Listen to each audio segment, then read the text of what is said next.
So it says here, E, that you heard about the job from Mickey Mouse?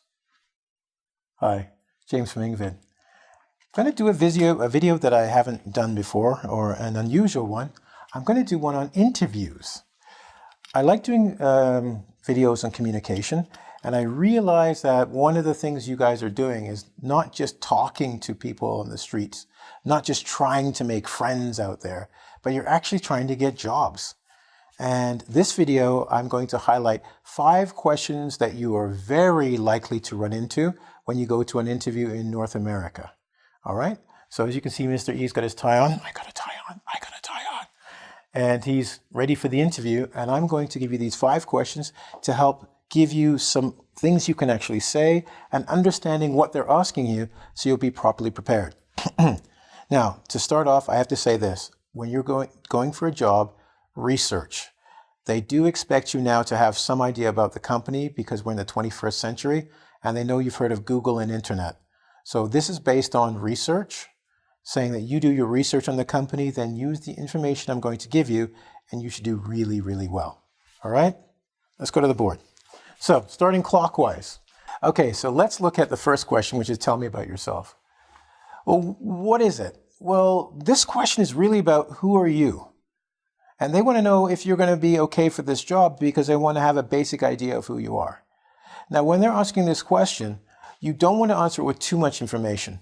You want to get their attention so they get to know who you are and they want to know more about you. Don't forget, it's an interview. There are going to be plenty more questions. So this one is, tell me about yourself. It's like, who are you? Now, what I suggest you do for this is I want you to do, because they do want you to touch on your activities you do, your education and whatnot, but basically they're looking for a story, the story of you. The best way to do this is to showcase yourself. Like put a frame around yourself, and what we're going to do is, I've got a couple of videos you might want to look at as I explain this. It's how to do a thesis and how to write an essay. They're older ones, older videos, but they're still helpful. They'll tell you how to bridge the story I'm about to tell you. With a story, what you want to do is have an exciting beginning. In this case, you might want to talk about, and I'll give you an example in a second, an exciting beginning, a captivating middle, something that keeps drawing them in, and then the thesis, or your conclusion, is going to be kind of snuck into how you're going to solve a problem for them. They want to get to know you, and you're going to sneak in a solution for their problem while you address who you are. What do you mean? I'll give you an example. You know they're looking for somebody who's an independent worker that can get a problem solved, and who's tenacious. Tenacious is the word that means won't give up. Story from my life. When I was a kid, I lived in a small town, and there was a store called Becker's. And this guy had had a sign looking for help. And I wanted to get a job. My parents would let me finally get one. So I went to the store and asked for the job, put in my resume. He said, no, don't want you, kid, you're too young. I came back 3 days later. No, I don't want you, kid, you're too ugly. Came down 4 days later. He's like, I don't want you, kid, because you keep bringing your face around here. I went for this thing 8 times. I kept showing up every other day going, you haven't hired anyone? I'm still here. I'm still here. He finally gave me the job because I showed up. And that's how I'll help your company, because I'm a tenacious individual who will work for what needs to get done. See how I went from explaining them who I am? I come from a small town. When I was younger, I wanted to work. So I'm saying I like to work. And then I kept working at something I wanted to get, even though they refused me, saying, this is what I will bring for you. I'm solving a problem for them because I know they need that solved, but I also get to showcase and talk about myself. That's what I want from you. And go check out those older videos, and they'll show you how to write an essay and how you can formulate something for yourself. Cool? Okay, next one. How did you hear about the company? Really what they want to know is, how do we know, how did you find out about us? Because there are 3 ways you can find out about a company. And each way tells them a little bit about how much they may want you or how much you know about their company. The first way is easy. A friend told you, you were referred. That means they know there's somebody in the company who thinks you're pretty good. And they also know if that person is pretty good worker or not, but that's another subject. But if you know someone in the company, it's kind of an in because they're like, okay, they recommended you because they're putting their reputation on the line for you. That gives you a step closer. The next one is you were recruited. And if you say I was recruited, what that means is that another company came and saw that I have the skills that this company needs, and they knew that you would be a good fit. That's also a good way to get in there. The third way doesn't seem like a good way to know a company, because you could say, well, I was looking for a job. But if you say, I was looking for a company that suited or needed my skill set, the things I know, then they know you're an investigator. You're somebody who does research, which is a good thing. See? How did you hear about this company? You can turn around and say, well, for them, they're saying, who knows you? But you can turn around and say, in each of these cases, this is why you should hire me, because people in your company already like me. They told me to come here. Number two, other people in the industry know that I'm good at what I do, and I should be working for you. Number three, I'm a person who goes out and gets what I want, right? So in this instance, you can say, hey, John from accounting, and you want to say where they are from so they can go and talk to this person, and you're not just making up. John from accounting said that you had this problem, and he knows about my skill set and thought I'd be a good fit for this job. Something you can say. Number two, I was recruited by one of the top recruiters in this industry because they noticed that I do a pretty good job at what I do, and they noticed that you needed this role filled, and they thought I would be the person to solve that problem. Number three, I have acquired a lot of skills over my time and expertise, and I wanted a company I could work at that I could use these skills, that they would be well used. Boom. 3 different answers, 3 different things you can say. You're welcome. Now let's go to number 3, okay? Next question they might ask you is, what are your salary expectations? What they're really saying is, can we afford you? Are you too much money? Now, this is a really tricky place because you might have lots of experience and they might want someone for the job. But money can be a really big deal because that could be what we call a deal breaker. If they can't afford you, even though they need you, they won't hire you because they can't afford you. So how do you go around this? You can say something like this. Well, my salary range depends on what duties you would expect me to do. And if we could discuss more of the responsibilities, duties, and opportunities, then I could see what we could work out. Why is that one good? You're being flexible. But you're also being fair to yourself. You're saying, I'm not just going to work for $1. But if you offer me opportunities or I get a certain title or certain benefits, I'm willing to work on the price with you. So I may not be out of your price range. Huh? Cool. Another one you can say is this. Well, the salary range for this particular job is X or O, so it's like $10,000 to $20,000. And I know with my expertise, I'm probably on the higher end, but let's say what we can work together on. Let's talk about this a little bit more, what you want me to do and the responsibilities and benefits that would come with the job. Once again, you're showing that you're flexible, so there's a possibility they can afford you. And you're asking them to talk to you more about the jobs. And this is important because the more time they spend with you, the more likely they will want to hire you because they've invested time in you, even if they haven't invested money. Shh, that's a free tip, all right? Now, number 4, they might ask you, hey, are you more of an independent worker or a team worker? This is about corporate culture, right? So they're asking you, do you like working with other people or by yourself? This is kind of a trick question, even though they don't mean it. Your answer should be, I like the best of both worlds. Yes, it's great if you're an independent worker, but if they're working in Silicon Valley and they all have meetings where they all get together and brainstorm, which is talk about ideas, and you say you're an independent worker, you're saying I wouldn't fit in that environment. Now, what happens if they have to give you assignments and you have to go fly to different places and work on your own? And you're like, well, I like working with a team and having people around me. I like the best of both worlds says, hey, listen, and you can structure it like this. I like the best of both worlds because I find when I work with a team, they bring up a bunch of diverse ideas. I can have feedback on any ideas that I have, and we can collaborate. And sometimes there are other ideas that are better than mine that I can incorporate into something I'm working on. But I'm the type of person, once I've got that direction, I can work independently and do a really good job on my own. Whoa, when can we hire you? You defeat their trick question by saying, I like both, but you're outlining why both. So you're not just trying to I'll do whatever you say, boss. You're like, hey, I can work by myself. And I can do that. And I like doing it efficiently because I can focus. But at the same time, I can work with others when necessary. And it is necessary at times if you want the best results. Because no company has you sitting by yourself at all times. And no company will have you working with others at all times. So you are actually offering them what they need. Now, number 5. if you're learning English, I know some of you are actually in school. You might not be 16 or 17, you might be 20 or 30. And even if that's not the case and you've just had to take care of your mother or something, sometimes on your resume or your resume, you're going to, or application, what have you, you're going to have a gap. And a gap means there's going to be time off where you weren't working. And an employer might look at that and go, hey, there was like 2 years you weren't working. Like, what was up with that? Why weren't you working? And it's a fair question, right? I was like, everyone needs money. You didn't need money. Why didn't you need it?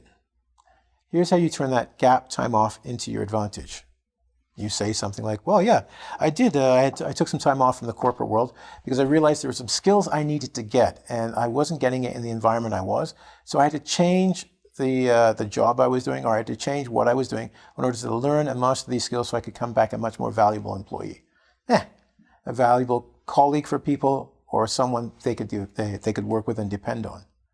You might have worked on a yacht, and it's like, yeah, because I wanted to learn the ins and outs of how corporates or how a structure like that would work. And having to work on the bottom and work my way up gave me more confidence to be a better employee now. Or, for you guys, it's easy. I left Japan and I went to Canada to learn to speak English. I mean, you can't say much more than that. It's like, yep, self-improvement. And even if it's something personal, like you had to take care of your family, you said, look, my Uncle Zane was sick and he needs someone to take care of him. And I know what priorities are.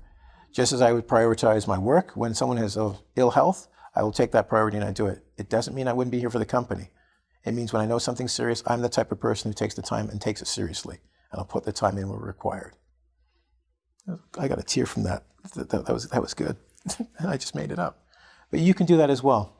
So these, as I was saying, are 5 questions that you're probably going to run into, okay, when you go for an interview. I have now given you the tools that you can take. I mean, I gave you some speeches, and I want you to watch the video again. Maybe you'll write some down, but you'll have some ideas of how you can take it yourself, so you're not like, oh my gosh, tell me about myself, and you start talking about something forever.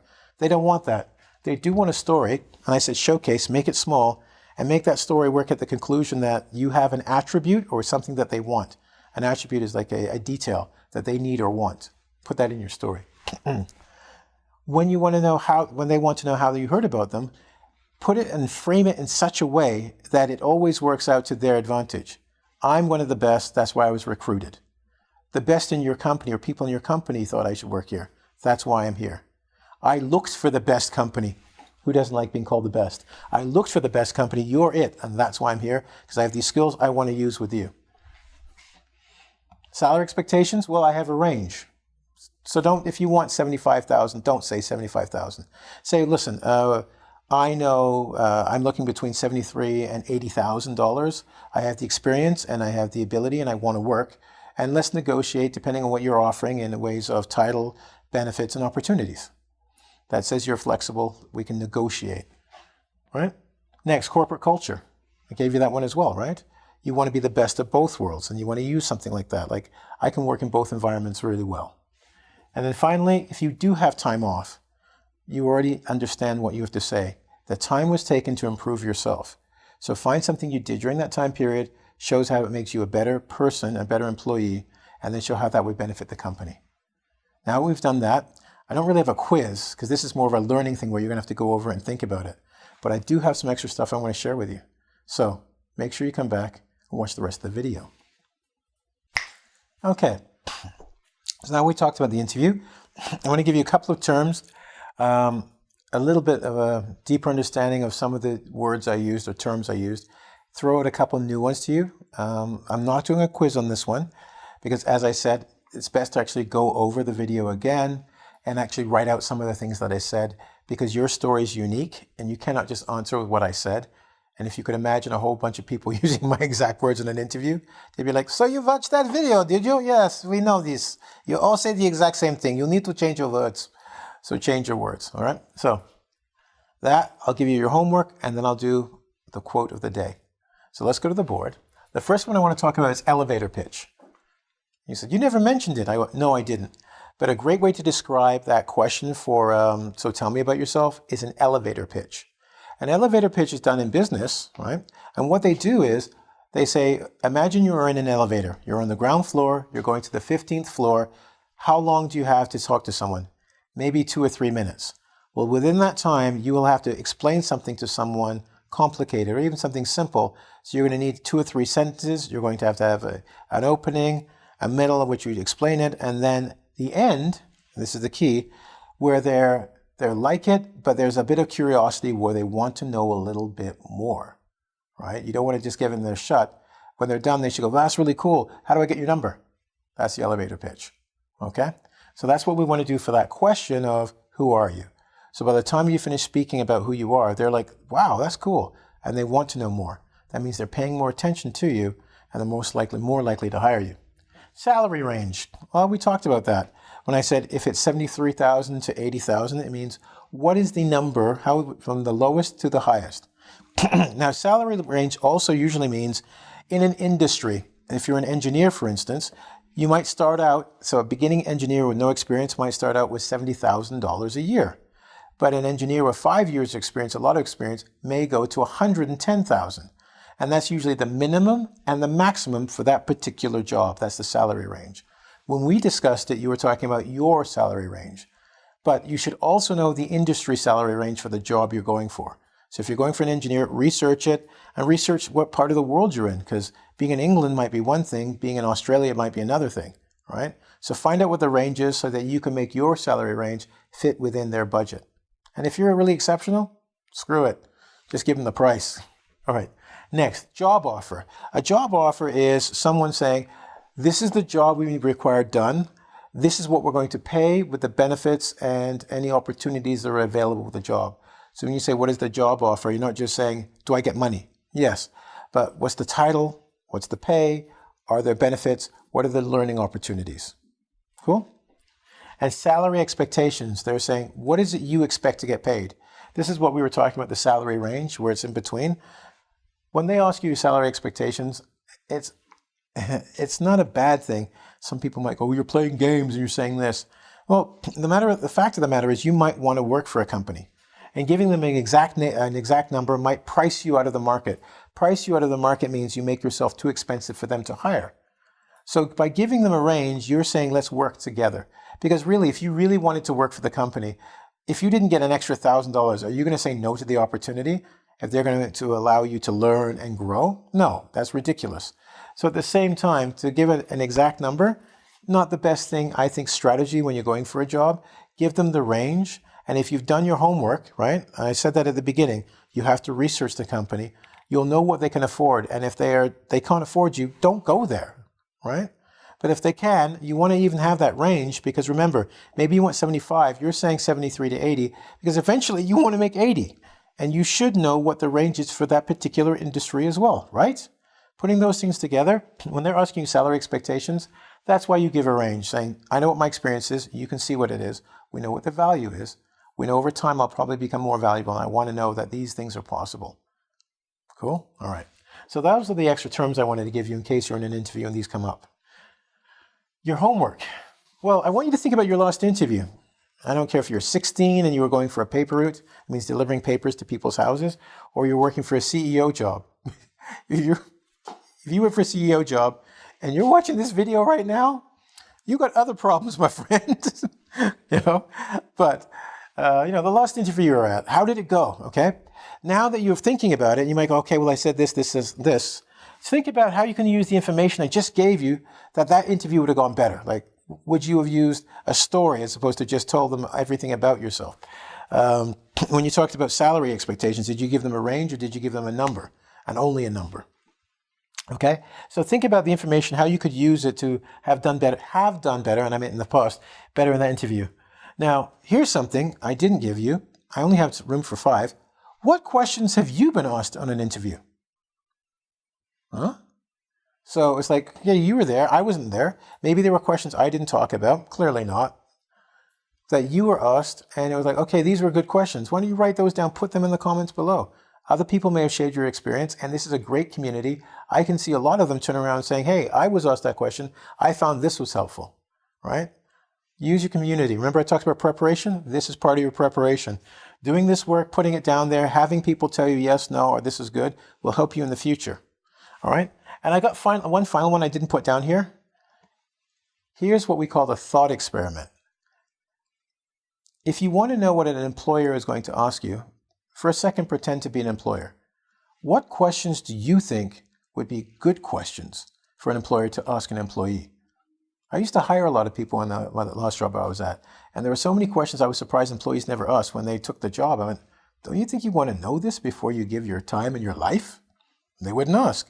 Some interviews I would go, hey, maybe you should ask me these questions before you walk out the room. And they'd be like, I never thought about that. I'm like, hey, it's your life. You got to spend your time there. Write those down, because there are some people who are actually employers who might go, yes, that's a very good question. I don't know why we never asked this. This is why we have so many cannibals working at our company.